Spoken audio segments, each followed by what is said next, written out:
ውዶችዬ እንደኔ ተሸውዳችሁ ይሄ መወልወያ እስከዛሬ ከሌላችሁ ዛሬውኑ ከታች ያለችውን ኦሬንጅ ካርድ ተጭናችሁ ግዙና ነገ ታመሰግኑኛላችሁ። እኔ የተጠቀምኩት ውሃና ፋብሉስ ነው።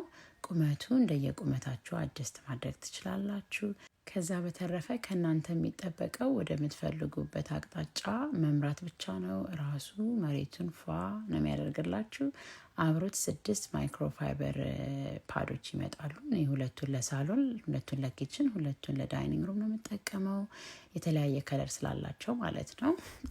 ለመለየት ይቀላል። እና ደግሞ በጣም እነኚህ ጠባብና ትንንሽ ቦታዎች ላይ ራሱ ይገባል። በጣም ትንሽዬ ስለሆነ እና በቻርጅ ነው የሚሰራው ውዶች።